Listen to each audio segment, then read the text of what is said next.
I am writing this book. It is part of my soul life mission, and it is time that I do it.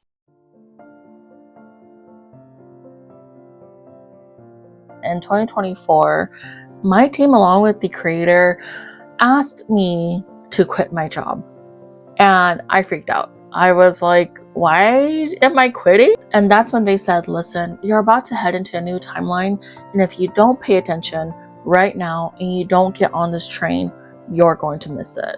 And I resisted at first, but something I always knew to be true about the universe and my team is that when they say do something, go for it. So I conceded because I too knew something was coming for me. I could almost feel it in my bones, but I wasn't sure what it was.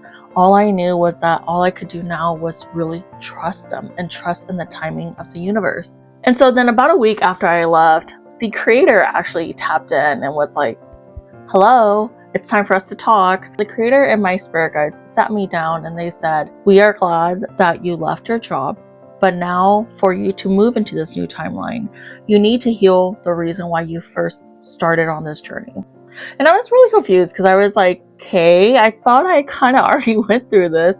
What is there to heal, right? But also I knew that healing was always a continuous thing. And should I want to get to a better version of myself ultimately, I really needed to heal whatever they were asking me to. I kind of sat there and I was like, could you please show me so I could heal this wound? So creator was like, okay, I'm gonna show you. And they brought me back to the year 2021, a year I had completely forgotten about. I was taken back to a time a spirit came to meet me, someone close to me who had just passed. They brought me back to that room of like sadness and sorrow, and they said, do you remember this time? And almost like a memory unlocked, I had forgotten about it. I had not thought about it in such a long time, but when they brought me back to that moment, I was like, I remember. And they said, do you remember how alone you and this soul both felt, and feeling like other people weren't hearing you or seeing you? Do you remember that? And I was puzzled because I said, creator, I already forgave everyone in this situation, and I actually also forgave that younger version of me who was so young in her grief. She didn't understand. Creator was like, you did, but are you also ready to let go of the resentment that started it all? And are you ready to instead heal the world through unconditional love, compassion, and grace? And I said, yeah, of course. That is no longer my narrative. And so I released it. And so after that conversation with creator, I was actually requested to go to Japan. So I said, okay, let's do it. And when I got to Kyoto, I was just sightseeing. Being a tourist, I was just kind of dilly-dallying, and they had such beautiful temples and I felt so much peace, and I was like, wow. And there was this particular temple that I really want to go to for the sunset, Dera Temple. And so I went there because I knew that they had this beautiful terrace that looked out into like the sunset, and it would be the perfect place to catch it. And so fortunately, I got there early. I saw the most beautiful, like, sun behind clouds. It was picturesque, and my jaw dropped, literally. I don't know how else to explain it. And I just looked, and I took out my camera, and I was being a tourist, and I was like, ooh, wow, this is so cool. And I was like, I've got to film this. I've got to remember this in my heart, and I've got to remember this moment. It's so beautiful. So I set up also my tripod, and I'm being a tourist again, and I'm trying to capture like videos of the clouds, and I'm trying to capture videos of myself. And it's a little windy that day. So the wind is blowing and my hair is in my face, so I'm like trying to get out of the way, and then suddenly, like, I'm just here. I'm so grateful. I'm like, creator, God, deities, I'm so grateful to just be here and share this moment with you, and thank you for believing in me, and thank you for taking me on this wonderful journey. And as I'm crying, as I'm crying and I'm crying and I'm like, wow, this is so pretty, this is so beautiful. I see that this girl, she sees that I'm crying, and I think she was also kind of taken aback because she couldn't understand why, and I was kind of embarrassed, and I was like, oh my gosh, I'm so sorry, I don't mean to cry in front of you, this is kind of embarrassing, I don't know how to explain this. And then suddenly in that moment, the wind blew my tripod over, and she like jumped in to help me, and I jumped in to grab my tripod too, and I was like, oh my god, sorry, thank you. I remember like her just kind of giving me this look of like, I hope you're okay and you're gonna be okay. And then in that moment, as she was walking away and I fixed my tripod, the universe speaks to me, and the universe goes, you're going to write a book. I'm perplexed, and I was like, what? I am?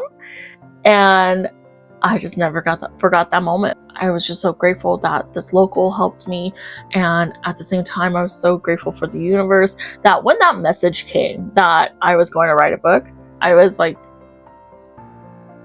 are you sure it's me that's gonna write a book?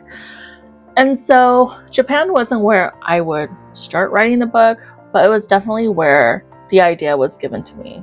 And then I came back from Japan, and I just went right back to life. Like, I went back into my business, I became the big sister again, I became the eldest daughter, and I kind of threw that idea out of sight, out of mind, because to me it was just kind of like, well, maybe it was just a fleeting thought, and that wasn't really something that was serious, so it's okay, I'm not gonna think about it. And then I came home, and like maybe just a week later, I got super sick. Like, I had not been sick with the flu in so long that I was sick. Like, I was on the bed and I could not move. They were trying to get it to me that I am writing this book. It is part of my soul life mission, and it is time that I do it. And so there was like that moment of clarity while I was sick, and I was like, oh my gosh, I'm going to write this book. And then I got better, and then I went back to, okay, whatever, maybe I'm not gonna write this book, right? It's not that serious. Maybe it's not me. Maybe I'm not gonna write it. So I kind of go back into like my normal life throughout the year, and 2025 was a really busy year for me. It was a really busy year for my family. There were so many family events coming up. There were just so many things that I've kind of put this book on the back burner, but there was always something in my heart that would not allow me to let it go. And it was just like, look, girl, you need to write this book.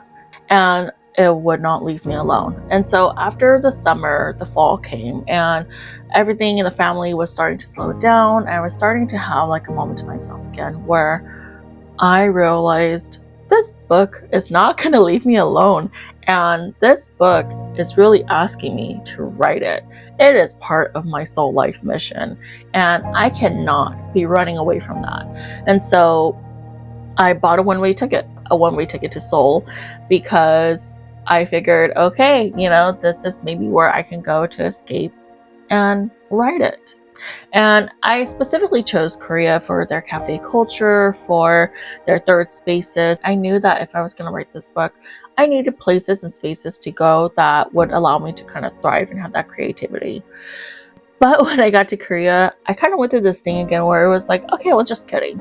Maybe by leaving town and taking this mini vacation for my mental health, I'm not going to write this book. Or I could start this book in Korea, but I won't finish it for a few years.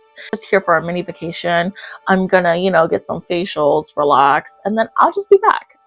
But the thing was that I bought a one-way ticket, and as I was there for like the first week, I thought that I was just adjusting to a time zone, and I was lying to myself saying, oh, I'm just adjusting time zone. But really, I was becoming more and more depressed. And the reason why I was becoming more and more depressed was because I was trying to escape the idea that maybe I didn't even have to write this book at all. And I had been, of course, I've been fighting that thought all year long. And I thought that if I just fought a little harder, it would go away. But that's when I also knew that I needed to look deep within and ask myself, why am I treating myself this way? And what is preventing me from really writing this book? And that's when I sat down with the creator. I sat down with them and I said, I don't want to do this book. I feel like I'm writing an essay and I feel like I'm back in school where my essay is going to be judged by my peers, by the creator. And, like I feel like I'm being forced to do this essay, I'm being forced to do this homework, and I don't want to do it. So I kind of threw a fit. And that's when creator, in all of their compassion and their gentleness, creator goes, Crystal, no one is judging you except for yourself.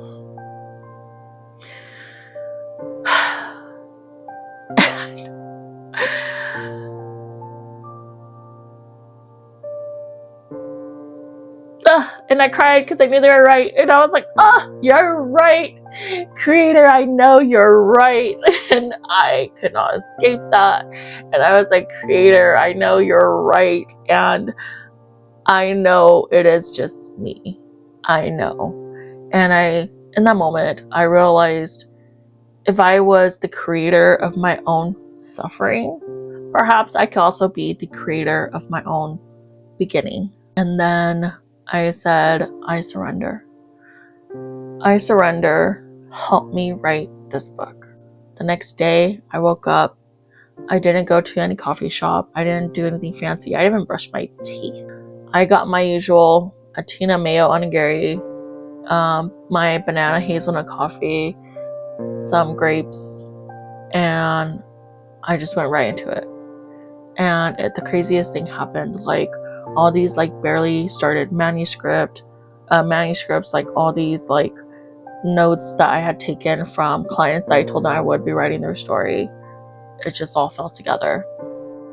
And it fell together in this very particular way where it was just coming through me, and it was coming through me so easily. I was in the zone, and it became 10, 14, almost 20-hour days where I just wrote and wrote and wrote and wrote, and I looked like a complete zombie, and I probably had morning breath, and I did not do anything else. And so when people ask me about Korea and they're like, did you have fun? I did, but I went with one mission, and that's all I did.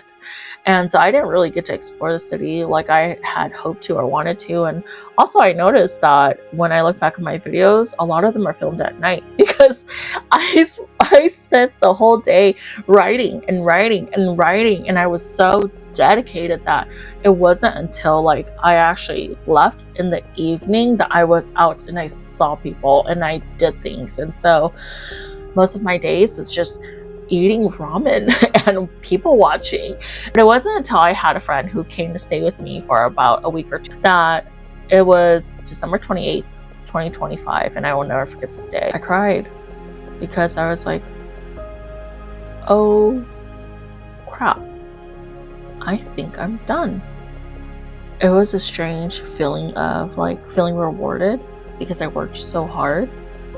It was also a strange feeling of feeling like everything I had ever worked for, it was ugly tears, messy tears, but also a lot of happiness, a lot of joy.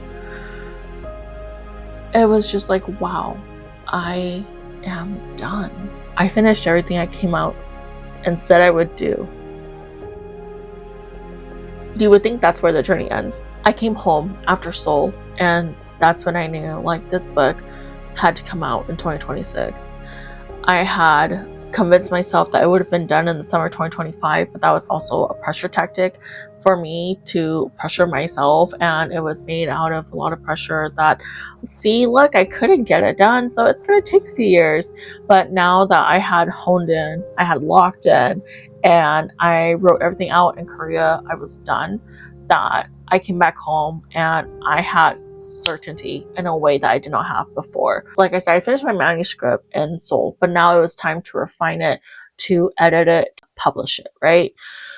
And so I did that. Once we got that done, then it was time to publish. And of course, I would have loved to have gone through a traditional route, but I realized that their timeline was too slow for me, and I knew that the timeline I was on, this book was meant to come out in the late spring, early summer at this point, and so I needed to lock in for myself, and that's why I chose self-publishing. I was locked in so hard that I actually kind of didn't want to let go of the manuscript.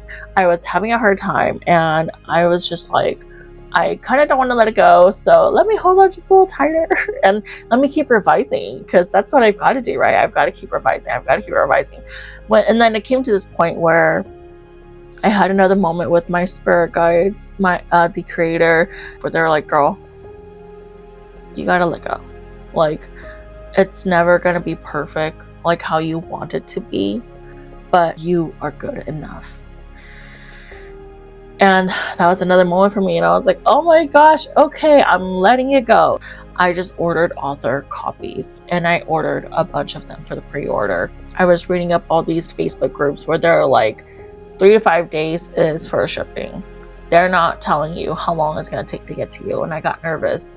So I actually didn't even get an author proof, because I was like, you know what, I'm just going to take a gamble, and I'm going to go for it, and I'm going to just take it for what it is.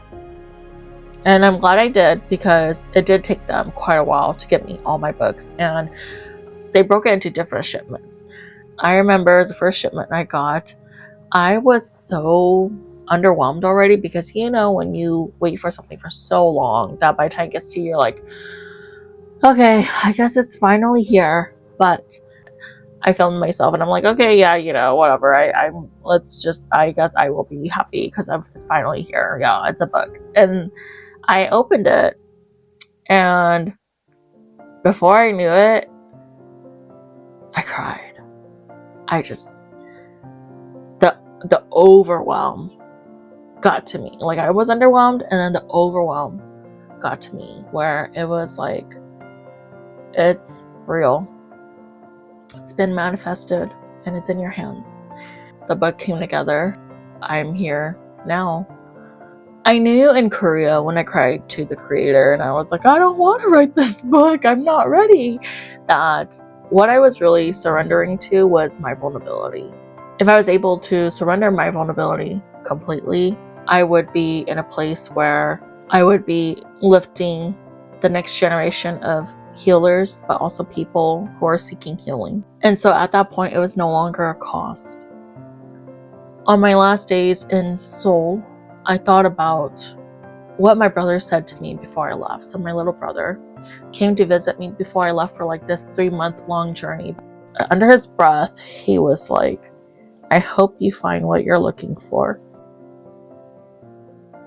And I didn't have any words, and I just hugged him back, because at the time it was so uncertain as well. And I was like, I was hugging him, and I was just thinking to myself, like, I hope I find what I'm looking for too, because I'm kind of not sure what I'm looking for. I did not want to fail him, and I wanted to go and find what I was looking for. And I want to say I did. I found what I was looking for. And all that I was looking for, I didn't realize I had it all along. I went looking for courage.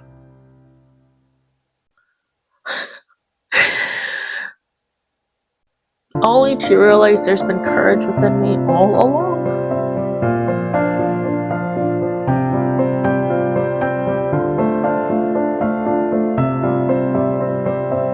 I found what I was looking for.